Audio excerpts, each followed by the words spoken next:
Imagine spending an hour with the world's greatest traders. Imagine learning from their experiences, their successes, and their failures. Imagine no more.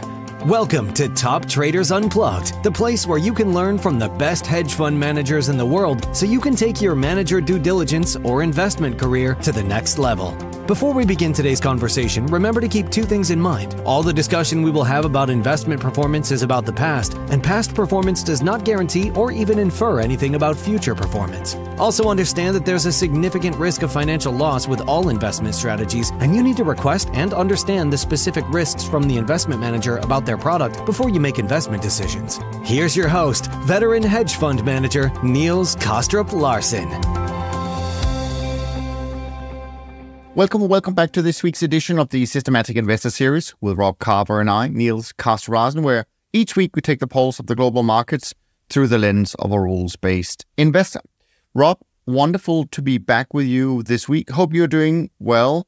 How are things in the UK, in particular after the battle of Denmark versus England in European football last night? I mean, I suppose on the upside, like if you guys had beaten us, then you would have had a very grumpy English person on your podcast this morning. On the other hand, if we'd beaten you like 5-0, then you would have been grumpy. On paper, we're a better team. We certainly didn't play like it last night, that's for sure. I still think we'll qualify top of the group, but, I doubt we'll proceed, go any further the way we're playing, frankly. So yeah, there you go. That's my very detailed analysis of the football situation. But you're right. The right result for us, because it means that neither of us is, you're probably a bit happier than me, but neither of us is upset, which is good. It's funny you say that. Objectively, as objective as I can be, I certainly thought that Denmark should have won last night, right? I mean, they played really well. Up against, on paper, as you say, a better team for sure. And to be frank, it was quite surprising. I actually didn't think Denmark could play like that because they have been so poor for the last 3 or 4 years. So, a nice surprise, but also a good result. Putting my quant hat on, I think you're right. I think they did have more chances to score, which they, perhaps were unlucky with. So yeah, arguably they deserve to win. But I'm glad. I'm glad they didn't. Yeah, good. It's a fair result, diplomatic one. All right, okay. Enough about the football, at least for now.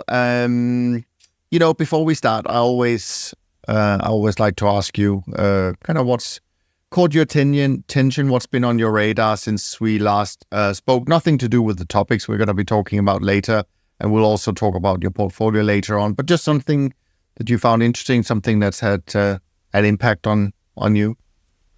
Yeah, I mean, the markets, obviously, equity markets are real. Most people follow. I think a lot of hype's coming out of the market a bit, but I think Nvidia is now the world's most valuable company, which I found quite incredible because I reckon, if you'd gone back maybe even 5 years, then only like really hardcore gamers and maybe some people in our industry, because, the use of GPUs for kind of massive parallel quant computing has been around for a while. So, only a tiny percentage of people would have heard of the company. Most people wouldn't have a clue, who they were. And now they're the world's most valuable company, and all on the back of, well, first crypto and now artificial intelligence. So, I think that's quite incredible, actually, personally. It surprises me, I would say, because the thing about chips is one of those businesses that has gradually got more commodified over time. So, for example, if you're talking about like a bog standard memory chip, then those are massively commodified, and basically there's only a small number of places that make them. They're not even huge volumes. The margins are actually, very microscopic. But then even if you kind of move up a level to the sort of core there's a sort of CPU business, so where you've got people like Intel and AMD,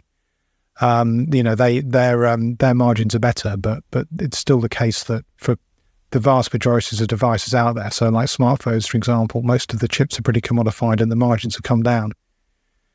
So kudos for Nvidia for being a player in a market that's got commodified, but still making very decent money, massive growth. Although, objectively the stock is quite highly rated, I would say. So, one of the reasons they're the most valuable companies have got a pretty incredible multiple, although not as incredible as, say, Tesla, to pick another kind of hyped companies. So that was the sort of fact of the week that really kind of made me sort of sit up and go, wow, that's actually quite something. It does tell you, or it does show you, I guess, how unpredictable things are, right? Who would have talked about NVIDIA in this way at least 2 or 3 years ago? So yeah, interesting. Well, as I shared with you, on my radar this week, it had nothing to do with finance or investing. It was the tough goodbye we had to say yesterday to our wonderful, beautiful golden retriever, Bella, who's been part of our family for the past 12 and a half years. So if I don't sound as perky as usual or even a bit emotional, there's a good reason for that. So I appreciate you taking the lead on all the topics we're going to be talking about today, Rob, since I have been focusing elsewhere. But nevertheless, from a trend following perspective, what's going on in your portfolio? I know last time we spoke, you had decided to increase the trend following part of your overall portfolio, as far as I recall. Yes, and I remember you expressing surprise, Rob. You saying, well, why are you getting a high watermark? You know, all sensible kind of, this is an example of me not kind of practicing what I preach, because there is a sort of weak mean reversion effect in trend following returns. So, you know, if you kind of wait for a modest drawdown, that's probably a good time to get in. And I think what happened was I increased my allocation. I was very pleased with myself because then everything went up and I was patting myself on the back. But of course, guess what's happened since? It's gone down. So yeah, in late April, I actually reached a high water mark of about, which would have, for sort of year-to-date figure, would have been 16%, which is pretty good for that. And now with sort of pretty much half the year over, I'm kind of down to about 7.8%, I think, for the year, which it's in line with the indices, I think, probably, as you'll discuss in a minute. But obviously, if I in retrospect, I should have waited a few months to put the extra allocation in. But that, market timing is very difficult, as we always say, which is why we leave it to our models to do that. So there we go. So just kind of breaking down that P&L a little bit, just to get a little bit of color on it. So in terms of asset classes, the markets where I've done well have been, interestingly, FX, particularly yen, done very well. Also, yen both out against the dollar and the euro has done well. Also, Swissy has made a bit of money in. Also made a bit of money in equity markets, particularly Asian equities. So my best performing Asian markets are Taiwan and the Nikkei, which obviously is a Japanese market. Agricultural markets still in the black. Cocoa is still one of my most profitable markets of the year, even though obviously, given up a lot of the really outstanding performance it had earlier in the year, but it's still in the black for the year for me. My worst markets are energies and metals, where I've lost a bit of money. So gas has been particularly bad for me, as has gold and platinum. So they've not been especially favourable markets. But, there's no kind of really massively clear pattern there. The other thing I like to do is kind of take a kind of forward-looking view or on a backward-looking view and say, well, where am I currently positioned? Because I think people might find that interesting. So perhaps unsurprisingly, given that I'm in a drawdown and sort of trends have reversed or weakened a bit, my risk is running at just under 10% annualized standard deviations. That's about just under half my kind of long-term target. And in terms of positioning within that, I'm long equities and FX, as we discussed, and I'm short bonds, and I'm also short volatility. So my biggest short position actually is VIX. So that's very much a pro-risk on position, obviously, because if the VIX comes down, then that means that people think that equity markets are getting less risky. And so it's not a surprise that my biggest longs are all in equities as well. So I'm long MIB, which is the Italian stock index. I'm long AX, which is the Dutch. I'm long the Nikkei. I'm long the NASDAQ. I'm long the S&P. So a whole bunch of equity longs there. I'm still long yen euro, and I'm long cattle. I don't currently have a position in cocoa anymore. That's long gone because of the reversal. That got me out of that position. So I guess it's a reasonably kind of positive beta pro equities going up portfolio with the vol position in the same direction as well, and then a few other positions that kind of a strong pattern. So I'm certainly priced in for growth in equities. Yeah, no, absolutely. Sounds good. And as you mentioned, I mean, it has been a couple of difficult months for trend followers after a super strong Q1. This month, I think, obviously there's still another, 10 days or so left, but I think fixed income has probably been one of the more challenging sectors so far as I can tell, based on the latest inflation data and, of course, also the continued hope for rate cuts now that we are seeing a few of them in Europe. But the big one, of course, is still the Fed and how long they're going to hold out for. And of course, we had the European elections, which meant the equity markets are somewhat divided, right? European equities are struggling, whilst the US markets just keep heading higher. Currency, I think you're right. I think they've been a bit mixed, and certainly the metals seem to have been a challenging sector for trend followers. My own trend barometer is super weak, so in line with performance numbers, it's down to 25, which is certainly close to the weakest levels we normally get to. Although yesterday, this was at the end of yesterday, but I think yesterday actually was a pretty strong day for trend followers. Pretty broad in terms of what I saw this morning, in terms of trends that are probably in the right direction from a longer term point of view. Nevertheless, performance numbers without the benefit of yesterday. Beta 50 down 2.79 for the month of June, up 6.41 for the year. Structure and CTA index down almost 3%, up 6.3% so far this year. The trend index down 3.57% in June, up 7.69%, and the short-term traders index down 1.93% and up 78 basis points so far this year. On the other hand, traditional markets are doing well. MSCI up 2.16% for the month of June, up 11.06% for the year, and the S&P 500 up 3.80% and up 15.53% so far this year. Unfortunately, the World Government Bond Index seems to have stopped updating, at least where I look. So if anyone listening knows where I can get that data, then feel free to send me an email.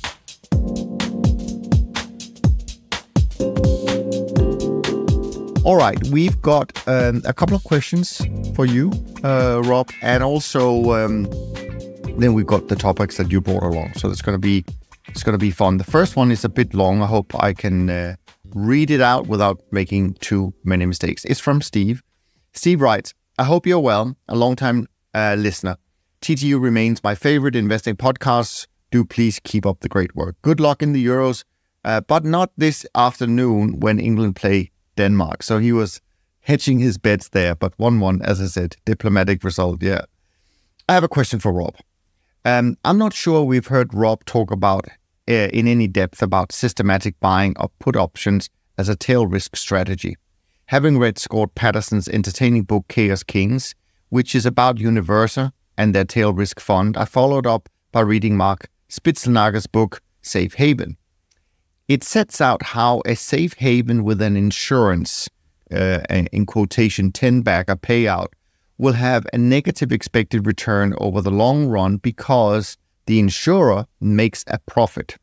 And yet a portfolio with a 2% allocation to insurance and a 98% allocation to S&P 500 can theoretically achieve a higher geometric return, CAGR, than the S&P 500 alone, so the insured makes a profit too. I would be interested in Rob's insights as to whether this is achievable in practice, as it would appear to be dependent upon a systematic program of buying far out of the money put options, because you don't know in advance when the fast equity crash will occur, and then a monetization strategy when the crash and associated volatility spike do happen. Finally, what factors would Rob consider when comparing and contrasting trend following and put buying strategies? For example, trend is less reliable than put buying in a fast equity downturn, but are likely to do better during prolonged bear markets. And put strategies do have a negative risk premium, whereas trend has a positive return. All the best from Steve. All right, over to you, Rob. I mean, the first thing to say is that out of all the people you have in your podcast, I'm probably in the bottom decile for people who understand, tail risk hedging. There's lots of people who are on the podcast who could do a much better job on this. So I'm gonna talk to this from a combination of very ancient experience. So over 20 years ago now, I was an options trader, combined with some kind of theoretical hand waving. And so the sort of the kind of experience was that sort of burned in my brain was when I've been a junior trader on the desk for about 6 months. The guy who sat sort of two tables down from me, watching him collect his belongings in a black bag and be escorted off the trading floor by security because he bought some short dated options rather too expensively, and there hadn't been enough volatility, so he just basically bled, to get technical a second, bled to theta and bled quite a lot of theta to the point where he was basically sacked. So that was like, oh my goodness, be very careful about buying long, buying optionality is in the long run a losing strategy because of the variance premium, because of the insurance premium, if you like. But on the other hand, I was also in the situation where I'd sold volatility just before an on-farm payroll, and was desperately praying that the thing wouldn't move. So I've been on both sides of the fence there. So, selling and buying volatility can both be very dangerous in different ways. Let's just leave it like that. Anyway, to move to the sort of theoretical abstraction. So, to be really theoretical, a way of thinking about this is if you just think about portfolio optimization, then it's actually possible to improve the expected either Sharpe ratio or geometric return. Both can be improved by adding an asset to your portfolio that has a negative return but is negatively correlated with the rest of your portfolio. You won't improve the actual return clearly because you're adding something with a negative return. So your actual return will reduce, but your Sharpe ratio will increase, which means you can apply more leverage, which means your geometric return will increase, which is basically what you want, because geometric return is the kind of ultimate, I write about this a lot, but it's the ultimate performance measure. It's what everything comes back to, essentially. So that's a theoretical way of describing it. And a non-theoretical way of describing it is this, basically. Let's say that you want to invest in a portfolio and you want to, and you can earn returns from a sort of typical negatively skewed trading strategy. And then that could be something like FX carry, an emerging method FX carry, but it could also just be buying stocks, because stocks, especially individual stocks, have negative skew. They're prone to very sharp, potentially kind of strong negative returns. There was once a 25% down day in the S&P 500 in 1987. There has never been a 25% up day. That's, so it's a negatively skewed asset, especially in the tails. Let's say you want to invest in S&P with, 4 times leverage, which is spicy. And you think, well, that's going to be a profitable strategy, but I'm really concerned about this 25% drawdown day happening. The drawdown being so fast that I can't de-risk my portfolio and I'll basically lose all my money. So what you can do is basically buy an out of the money put option that will protect you from, say a 20% movement in one day. And that option is going to be cheap because it's extremely likely that will happen, but it will also be systematically overpriced because apart from the fact that very out of the money options have very wide bid-ask spreads on them as well. Even abstracting away from that, people overprice volatility, but they overprice downside volatility even more because that's what they're really worried about. There are only people out there in the market that are hedging themselves against the market going 20% up in one day, but there are a lot of people out there who want to hedge themselves against the market going 20% down in one day. So that market will be systematically overpriced. But even so, although that option side of that trade will be losing money persistently, you will probably make more money than someone who just did that trade outright, but without the leverage. You'll end up making more geometric return for the reasons I've discussed, because you'll be safe with the massive drawdown happening because you bought the protection. That gives you the kind of comfort to leverage up, and then that's adding that's adding your leverage. So even though your net returns would go down without leverage, you add the leverage and you're back in the same place. So that's a kind of non-theoretical way of thinking about the effects going on here. This weird counterintuitive thing where you're buying something that is going to lose money, because it's giving you the kind of comfort and protection of knowing you won't get a massive drawdown, it's allowing you to gear up and get a higher return. I'm a bit more skeptical of people who advocate buying tail protect funds for non-leveraged investors. Let's say you're a kind of an investor with a long-time horizon, like like a university endowment, it's the classic example, and who's not using leverage. I'm a bit skeptical as to why you need to buy tail protection, to be honest, because you're only going to see the costs and not the benefits, because you're not, you don't really need to protect your portfolio against drawdowns because you've got that long horizon. Because you're not leveraged, you've got no risk of margin calls. Why buy the tail protection? It's just persistently losing money. It will reduce your returns, but it won't improve your outright returns or your geometric returns, and that's what matters. Now there are some people who say that they can do a better job of this tail hedging than just buying outright, out of the money put options the whole time, because they can buy them when they're perhaps systematically mispriced, or they can use some, conditional factors to try and time when they should buy them. Yeah, I mean, sounds plausible. Again, there are people who've been on the podcast who can talk about this stuff with a lot more knowledge than I can. But at the end of the day, any tail protect manager that tells you they're going to give you their insurance policy for free, I'd be a bit skeptical. They're probably, because they're either A, a snake oil salesman, or B, the protection you're buying isn't worth the money, in the sense that then because they're only selectively buying put options, well, you may end up being unprotected just when you need it. And given the whole point of buying the insurance policy is to be protected, otherwise, what's the point of that? So yeah, that's kind of my take on it. I think it's something that makes sense for leveraged investors, and in a modest way, clearly. If it's going to cost you 2% of your portfolio to defend yourself against a 50% drawdown, that seems to me quite reasonable, because with the additional leverage you can definitely improve your geometric return. But if it's going to cost you 30%, then that's a different story.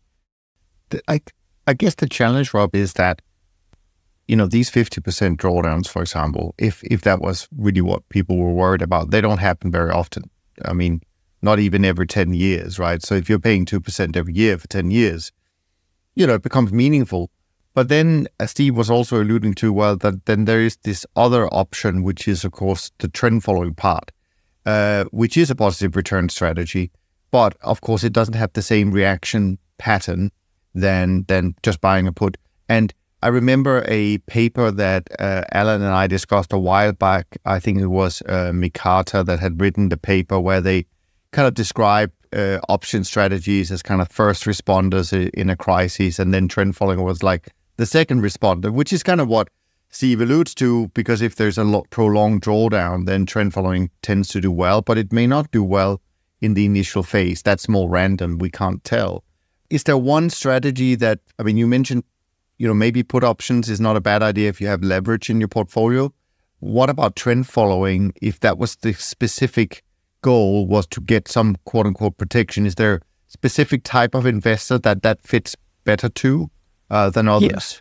Yeah, I'm a little bit uncomfortable with the idea of kind of putting trend following and these out of the money put option buying strategies in the same bucket as protection, because they're doing very different things.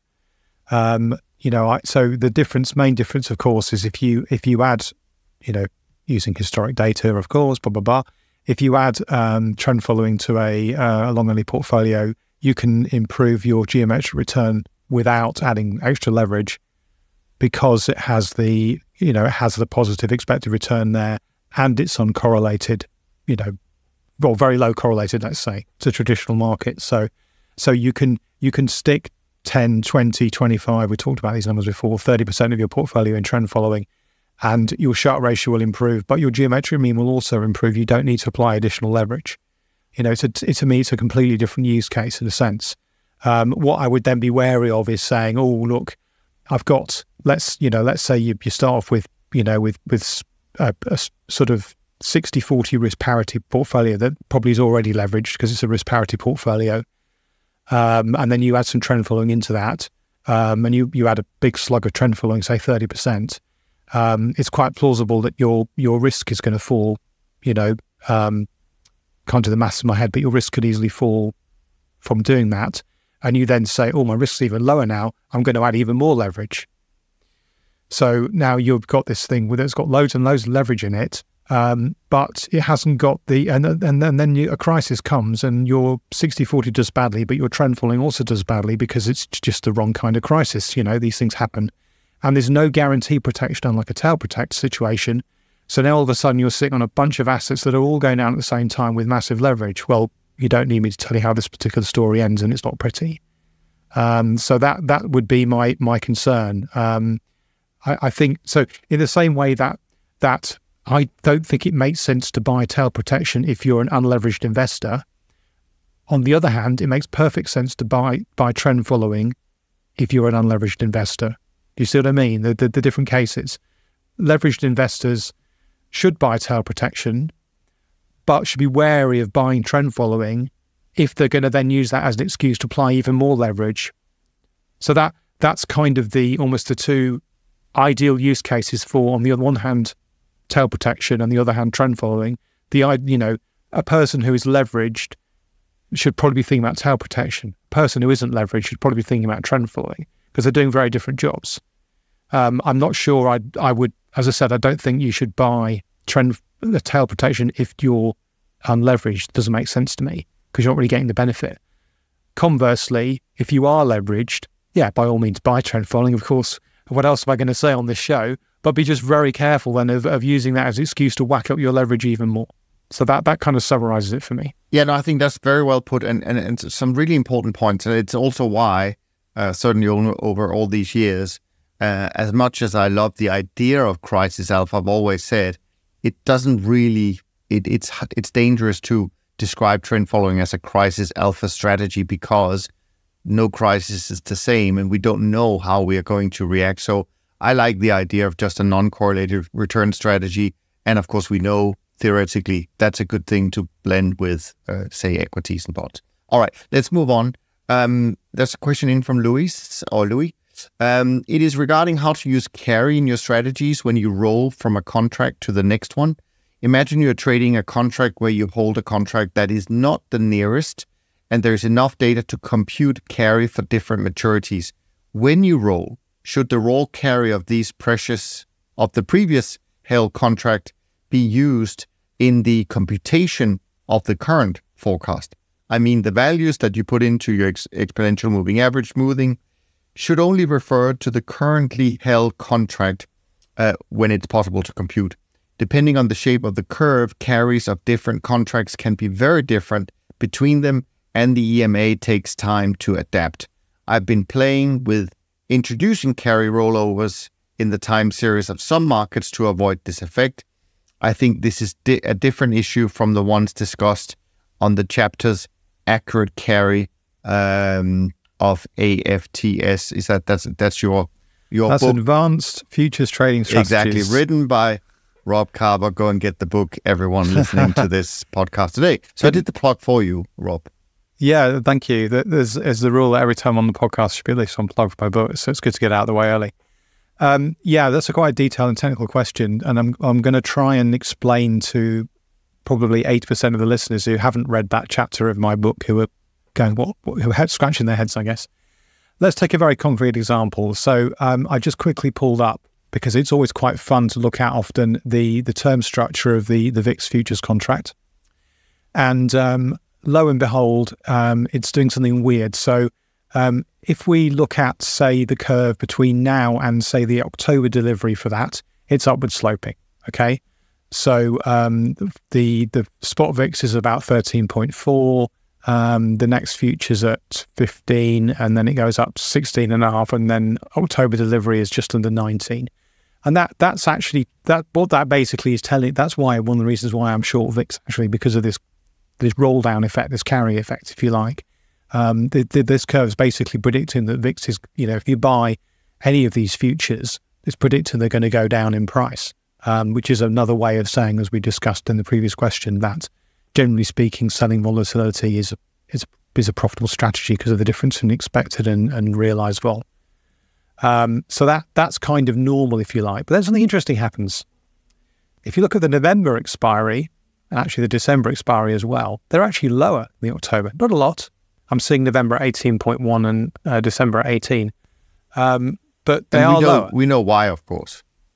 Because there's a US election on the 5th of November. We may well discuss later in the podcast. So let's not get ahead of ourselves. But let's just assume that we're pure systematic traders who don't know anything about what's going on in the world outside. Apart from watching football on TV, never watch Bloomberg or CNN or anything like that, and don't follow any other news.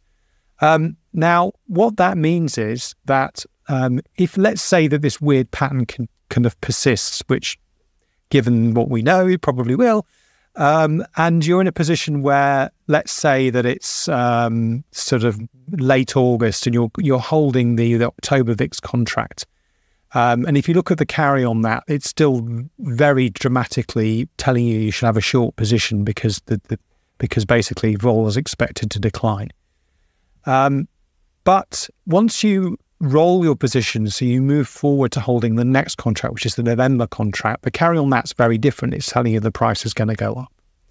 And this effectively is what Lewis is sort of talking about.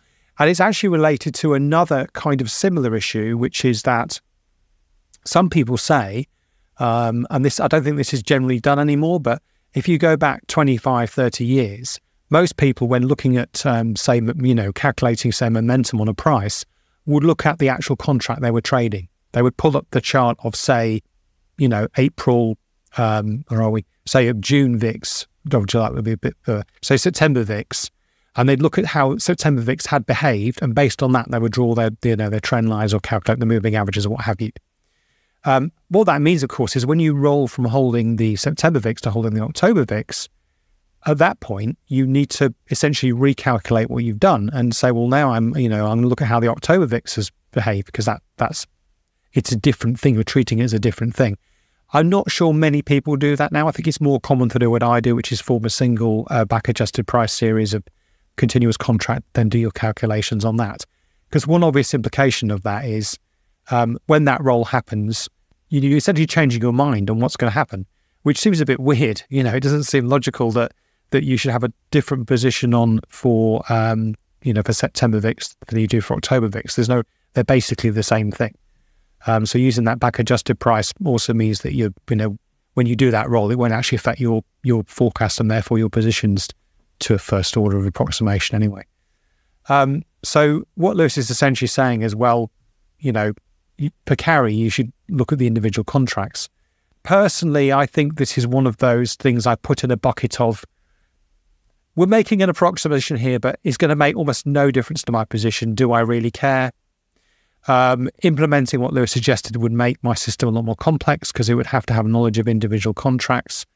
So in practice, what my system actually does, as Lewis kind of alluded to, is essentially it would have quite a strong negative carry forecast going into that roll.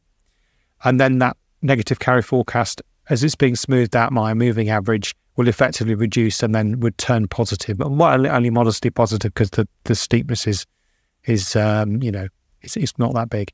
And this doesn't really affect too many things. VIX is exceptional. It is a bit of more of a problem potentially in things like that with a very strong seasonality component, like crude and gas, example, because obviously as the seasonality means that potentially you get different carry at different times of the year as well. But yeah, I'm relatively relaxed about this. I personally don't think it's worth worrying about too much. Of all the things to worry about, this is pretty low on my list, I would say. Good stuff, Rob. With that out of the way, and nice to hear you're not so concerned about this part. Maybe you are a little bit concerned about the next part, which is to do with elections and systematic traders. So I can sense the energy coming into you already. So where are we going to go with this topic? Well, I know. I mean, the thing is, of course, there is an election going on in the UK at the moment, as I think everybody knows. And also I read somewhere that I think this year, the highest proportion of the global population is taking part in some kind of election, because obviously there were the European elections, the European Parliament, there's the US election, which is why, of course, the VIX is spiking in October. There's a lot of uncertainty around that. And there's an election in India, or has been an election in India, and we've got an election in the UK. There was one in Russia as well, but I'm not so sure. It was very uncertain. I think the uncertainty there may be quite small, I would suggest. So elections are kind of interesting as a trader, because they do lead to uncertainty. The uncertainty could be for different reasons. So one thing that's quite depressing about the UK election, for me at least, is that a lot of the dialogue is around how much money each party is going to raise in tax and then spend, and whether these numbers balance. And it's a very kind of primitive economic view of things. It's like John Maynard Keynes had never lived, really. The fact that often governments spending more than they earn can be a good thing, for example. I'm one of these people who believes that if the UK had had a more kind of pro-cyclical sort of fiscal view since 2010, then we wouldn't be in the situation we are in now, where, obviously Brexit's not helped, but where, kind of a lot of economic indicators our country's done pretty poorly. I don't think... I think it's quite a depressing, reductive way of expressing government spending. But the one of the reasons why it's happening is because, of course, of our previous Prime Minister, a lady called Liz Truss, who did a pretty terrible job of communicating her economic plans, and as a result caused nearly caused the entire UK financial system to disintegrate overnight, which is quite impressive. So everyone's now sort of trying to model themselves. So, well, the Tories, the Conservative Party, the ruling party, are saying, well, we're definitely a lot like the previous Prime Minister. I know we're in the same party, we're definitely not like her. Whereas, of course, the other side, the Labour Party, are saying, well, you guys are definitely like her. So they're both desperately trying to come across as the most fiscally prudent, which is depressingly reductive and ultimately, I think, wrong. But anyway, I think our election, from a trading perspective, is quite boring. Like the Russian election, we kind of know who's going to win. It's going to be the Labour Party, and they're going to have a pretty substantial majority, probably. It's not quite as nailed on as the Russian result I expect is, but the polls are pretty convincing. And the other reason why there's less market uncertainty around this is because I think the markets generally, because of this reductionism in the sort of dialogue, generally think that the Labour Party and the Conservative, there's not going to be that much difference as far as the markets are concerned, at least initially. So it's not like it's a party that's going to come in with a very radical plan to change everything. So at which point everyone will be slightly panicking. To get sort of theoretical for a second, there are essentially two things that kind of can affect markets in terms of political risk. One is the effect it has on, what we would call the equity risk premium, right? So how much investors expect to be paid to own risky assets. And obviously, if things are going to change drastically, irrespective of whether that change is good or bad, then that may make markets potentially fall. But there's a slightly more subtle point as well, which is that given that essentially when you're buying an equity, what you're actually buying is a call option on the enterprise value of the firm. So I do remember some of my economics degree. It's buried back in there somewhere at the back of my monkey brain. And that could mean that volatility could actually be good, potentially. And then, of course, there's the fact that various firms would expect to do well or badly out of, a win by a particular party. But again, because the policies here are so similar, it's kind of so perhaps more interesting then is to talk about the US election, where we have a combination, a perfect storm of unlike Russia, unlike the UK, the result is very finely balanced. It is every kind of poll predictor website, everything I've looked at that's independent at least, has said this thing's on a knife edge. It could go either way. I think that's partly because of, like the UK, the US has a sort of system where you can lose the popular vote or do very badly in the popular vote and still become president, as happened in 2016 and could well happen again this time. Because I think that, I think it's still quite likely that Joe Biden will win the popular vote, but I think it's still 50-50 as to whether he will win the presidency.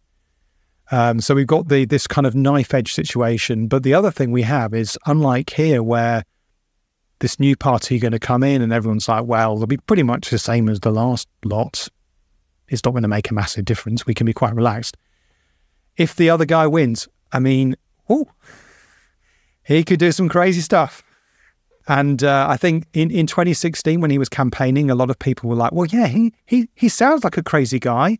But once he gets in, he'll be like a technocrat and he'll be surrounded by these kind of sensible, kind of technocratic type people. And he's a businessman and it's all going to be fine.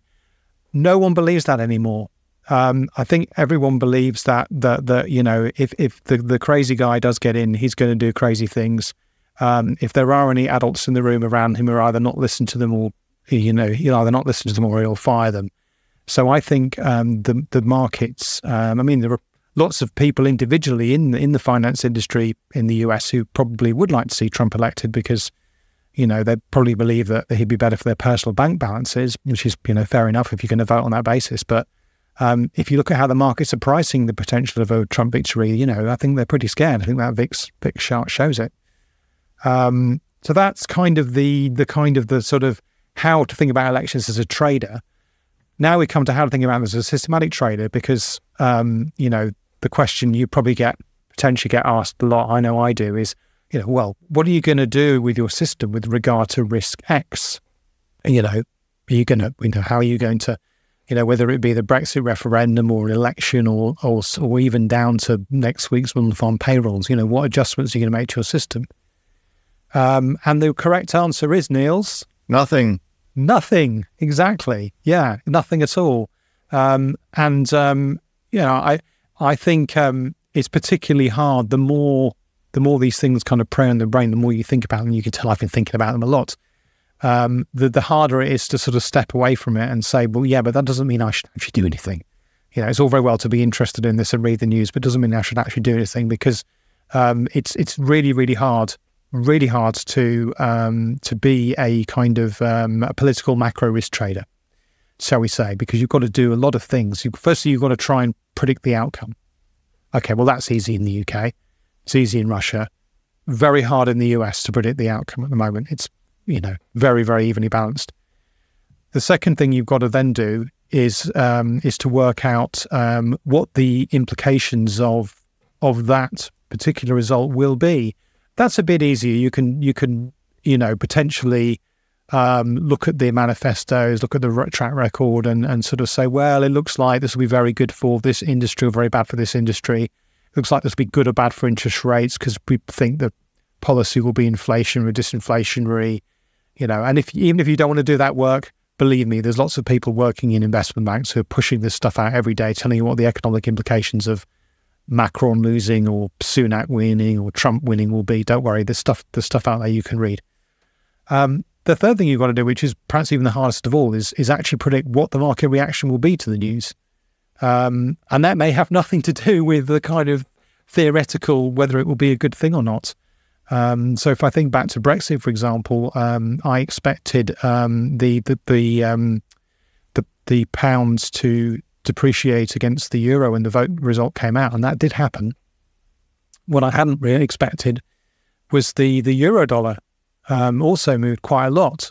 You could argue, well, isn't this sort of neutral for Europe? The UK is not a big part of Europe, you know. Economically, I think one of the mistakes we made when we made the vote was we thought we were indispensable to the Europeans and they would give us this great trade deal. And of course, sadly, that's not true, as it turns out.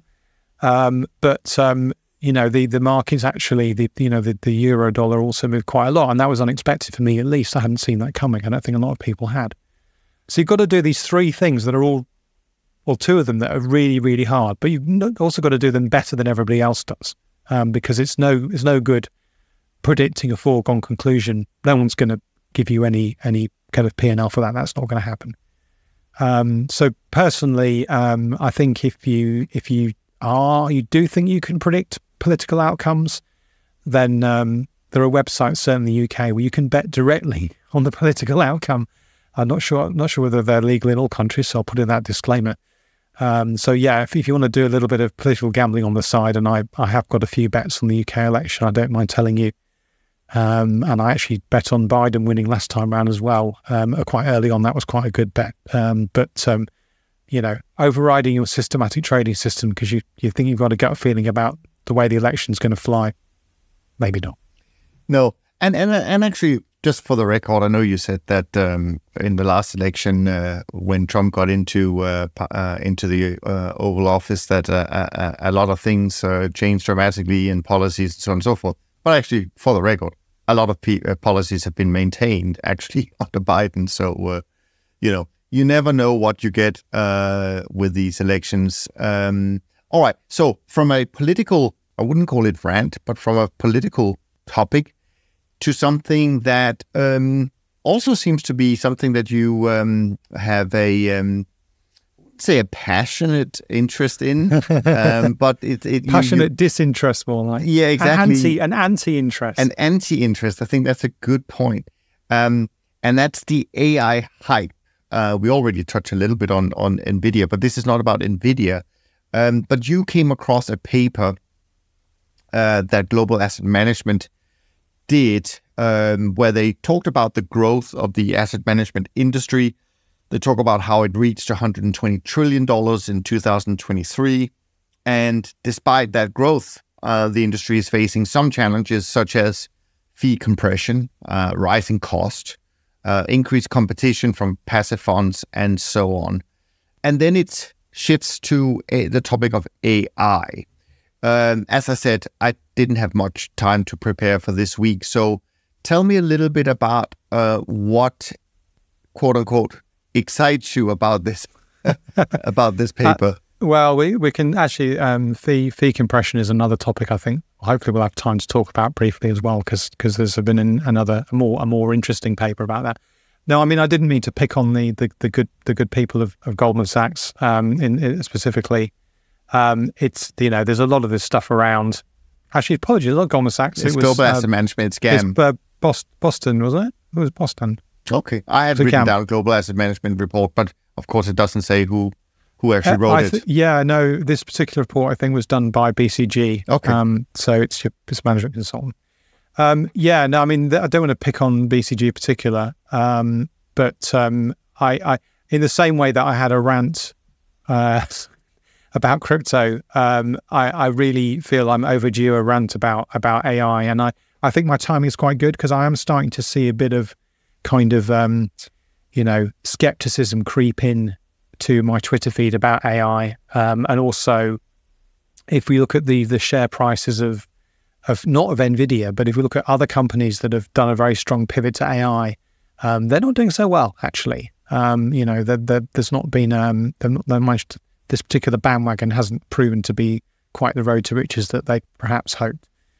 It's I guess I'm probably most well qualified to talk about AI in the context of systematic trading, I would say. And there's been an awful lot of hype about it there as well. And of course, the interesting thing is that when people talk about AI, they are talking most specific often about GPT, about large language models, specifically. And that's because I would sort of suggest that the average person on the street doesn't have access to, for example, a neural network or a TensorFlow model or something like that on their desktop. And they have no idea what those things are or how they work. But a lot of people have access to these large language models on their desktop, and indeed they're being put into all kinds of software and products, often without people's permission or liking necessarily. Exactly. Our knowledge, yeah, exactly. So people have access to them, but they still don't understand or know how they work. So they're just using them purely as consumers, and they seem like in some cases they seem like magic, frankly, because they can produce stuff that's quite remarkable at times. Often they don't, so some of you may know I do a bit of part-time university lecturing, and as part of the course I teach, I set an assignment to students, and I say to students, do not use ChatGPT to answer this assignment because you will get a very low mark. And they say, well, is that because you'll know we've cheated? I'm like, no, it's because it won't do a very good job, because this assignment, which for what it's worth involves analysing some returns data from a strategy and comparing it to a couple of benchmarks, is kind of AI proof. You can't, it's not a kind of open-ended essay question where you can just waffle. And sure enough, one student did clearly use an LLM to write their essay. And yes, I did give them 0 because they didn't actually answer the question. It just trotted out a lot of meaningless platitudes, basically. So let me be clear. I do think that there are sort of, I would call, weird, unusual, non-linear patterns of financial data, which are very hard to detect using classical statistical techniques. And indeed, there is a very successful business that has done better than any other hedge fund on the planet in this field, and that is Renaissance Technologies. I mean, no one really knows what they do, but it's probably that, because they aren't doing what everybody else does, right? So they're not, and if you look at the sort of people they hire, people who, for example, have worked in AI related fields like speech recognition, then, that's clearly where they are. But that is very different from being able to use an off-the-shelf, large language model to comb through some financial data and find some predictive effect that isn't there. Is particularly as someone who does not really, frankly, understand the technology that they are using. The chances of you overfitting and producing an effect that doesn't really exist are just so high, and you've got no way of knowing that you're doing it. It's not like a kind of a technique where you can very clearly see, okay, this is the fitting process I've done. These are the parameters that have come out. Here is the statistical uncertainty on those parameters. Here is where I've used in-sample data, out-of-sample data, and so on and so forth. We just, it's very unlikely that you'll get that kind of rigor using the LLM. You'll get that kind of understanding of what you're doing. Now, I didn't use an LLM for this, but I recently did an exercise to demonstrate to myself, really. I've not written a blog post about this because this is actually something I'm doing adjacent to some consultancy work. So I can't share the exact details of what I did because it's covered by an NDA. But very in rough terms, what I did was to use a fairly simple way of essentially classifying time periods into whether the price went up or down. So I ended up with a series of up or down price movements, and then what I did was essentially use some fairly basic fitting techniques to look for patterns in those up and down. So a pattern might be something like, well, if you get 6 ups and a down and then an up, that's bullish for the price, for example. What I found quite interesting was the effect that happens if you basically increase the granularity of what you're doing. So you're looking for over a bigger and bigger set of potential patterns. And then you compare your results in sample and out of sample. And you get this very, very striking effect. And if I could work out how to, at some point I'll probably animate it as a JPEG. Basically, you can imagine if you start with a very small, so the simplest possible case is you just look to see whether the previous period the price has gone up or down, which is a trend following, assuming the effect comes out as, yes, after an up move you should buy, after a down move you should sell. That's a trend following model. And you look at the out sample and in sample performance of that, and they're very similar because the model is very simple. And if you then, and also that it's not bad, it does pretty well actually, because it's a simple trend following model. And as we both know, Niels, simple trend following models tend to do pretty well. Then you increase that to 2, 3, 4, 5, 6, 7, 8, 9 levels of granularity. So now the number of patterns you get increases exponentially. So you start off with 2 possible patterns and you get 2 squared, which is 4, 2 cubed, which is 8, and so on and so forth. Get up to 10 and you've got 1,024 possible patterns. And the 2 things happen. Firstly, the in-sample performance improves to the point where roughly at about, say, 7, 8 periods, it looks like a straight line account curve. It never loses money. Simultaneously, and rather unfortunately, the out-sample performance gets worse and worse. So it's one of the most, it's a really nice kind of way of illustrating the effect of overfitting. So I'm definitely going to found out a way of sort of sharing that with people once I can get out from under cover of this NDA. So that's what's going on. But the good thing is, of course, you can see it happening. It's really clear and obvious that's what's happening. What happens with any more sophisticated phishing technique, whether it be, a large language model or something else, is you could be doing this bad thing, but not even realize it. And that's the very specific issue I have with the use of LLMs for systematic trading, where people just do not. We've given people this very sophisticated tool, and they have 99.9999% of them have no idea what they're doing with it, frankly. That sort of adds to my general kind of grumpy old man level of grumpiness about people pivoting to AI and sticking AI here, there, and everywhere, where, when I go to Google and ask it for search results, I don't want it to try and guess what I'm trying to work out and give me a kind of made-up answer. I want it to just tell me what the best website is, for example. Yeah, no, I mean, it is a really important debate, and it's a very important debate for our industry.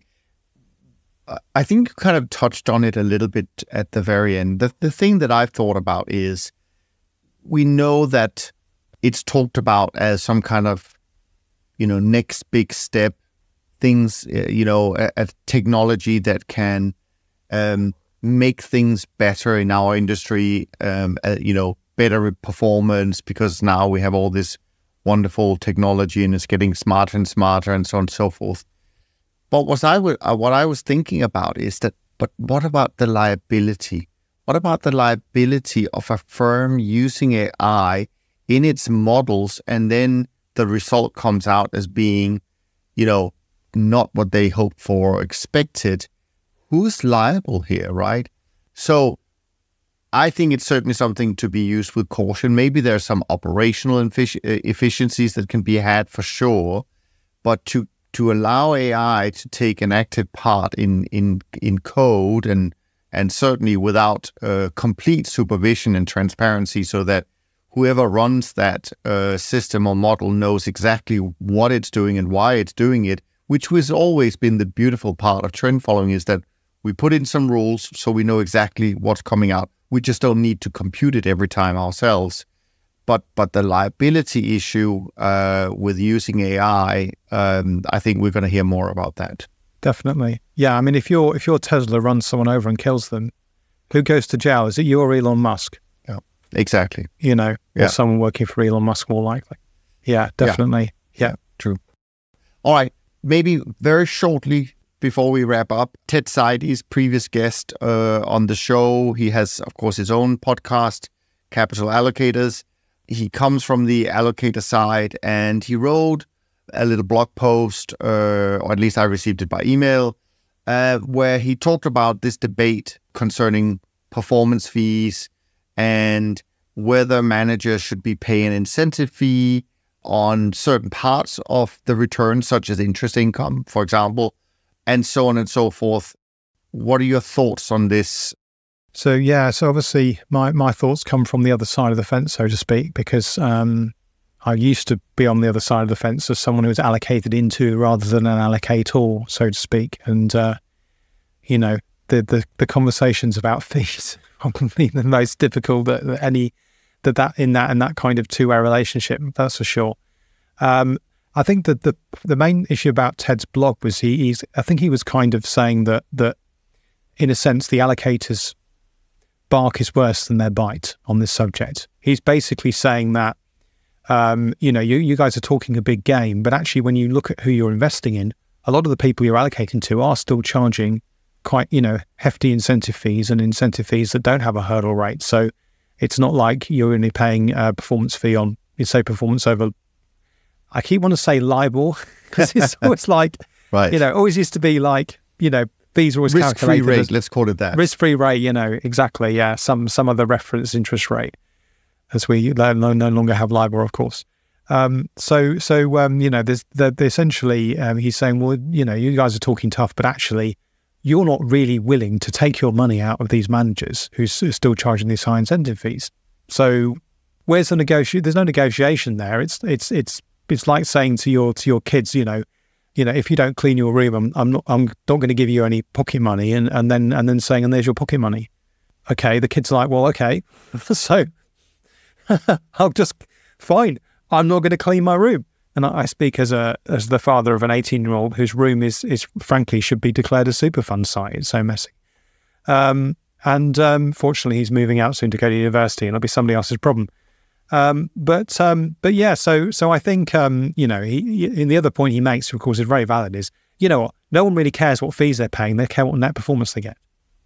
So if you are lucky to be an investor in a fund that's long since closed, but is still charging massive fees because they can get away with it, and I'll refer you back to our example, of course, of Renaissance Technology. Then you're going to just keep on paying those fees, and you'll pay them very happily because your net return's still fantastic, and irrespective of whether the risk-free rate is half 50 basis points or 500 basis points, it's still extremely good what you're getting out of them. It's something that all allocators essentially say, oh yeah, we're really tough on fees, but if you look under the hood, actually they're quite happy to carry on investing in managers whose fees are on paper much higher than they would actually be willing to pay in practice. And I guess where that makes things interesting or difficult is when it's a new manager, and the new manager says, well, and the allocator says, well, we'd like to invest in you, but you're a bit expensive, and the new manager can say, well, but you're investing in these other guys who are much more expensive, but of course they've got the track record, and I always say that costs are known and returns are unknown, or costs are known with very high precision, returns are known are estimated based on a back test with high uncertainty. So given the choice between two brand new managers, well, of course you're going to pick the one with the more competitive fees in the absence of any other information, because for sure you'll be getting a high net return, assuming they have the same performance. If you've got no information about what the performance will be, then of course that's the decision you'll make. I guess what we were kind of going to end up with is a two-tier system where anyone who's started a fund in the last few years is going to have much lower fees than the more established players, until or unless they can end up with a kind of track record where they can potentially then try and raise fees, which is tricky because raising fees for existing investors, particularly if they're seed investors, is another one of those very, very awkward conversations. So yeah, it was a nice little blog article, and it's unusual to kind of see under the hood of an allocator's decision. So that's what I found quite interesting and quite fun, with a little bit of empirical research as well. So yeah, nice blog. Yeah, no, I agree with that. I think in general, certainly in the last 35 years that I've been in part of the CTA industry, I think, let's face it, our fees have come down quite a lot. I don't think they're unreasonable. Obviously, some people are trying to focus on super low fees nowadays to be their sort of way of getting attention and raising assets. I'm not in that camp. I don't believe that to be the right thing to do for our industry, because it does cost money to run these strategies. And as you said, it's probably not a bad thing to look at net returns at the end of the day. But even the larger managers who have long track records and great returns, fees have come down to, I think, reasonable levels. Yeah, I was when I was working at AHL. Some of the fees on some of the legacy funds we had were just, eye popping. So things that had been launched in sort of the early 90s when interest rates were a lot higher, and where the kind of the business model in terms of paying trail fees to advisors and things like that was still a big part of things, and some of the fees were very, very high. So that even while I was there, as those funds aged out or were replaced, the fee margin was coming down and has come down since. I think the other point, I make this point every time we talk about fees, you should always look at fees adjusting for volatility, because you may think that a manager with say a 25% vol target, which is quite punchy, you may kind of grumble about paying them, say, I don't know, 2 and 20 off the top of my head. But remember, that's basically the same as paying 1 and 10 to a manager with half the vol target. And given that often you're comparing CTAs with relatively high vol targets with, say, equity long short funds in another part of your portfolio, which often have very low vol targets, as an allocator, you should always compare them on a like-for-like basis after adjusting for vol. And once you've done that, the CTAs often end up looking quite cheap. Good stuff. Well, if if those are our parting words, CTAs end up looking quite cheap. I think that's a good place to stop. Definitely. Rob, appreciate all the hard work to get some topics this week in particular. If you like these conversations, feel free to go over to iTunes, Spotify, Amazon, and tell how great Rob is, and leave a rating and review. A little bit of an update. The next couple of weeks, I will be away, but in my absence, Alan will be hosting Nick Baltus and Jim Cassin on the podcast, so you can look forward to that.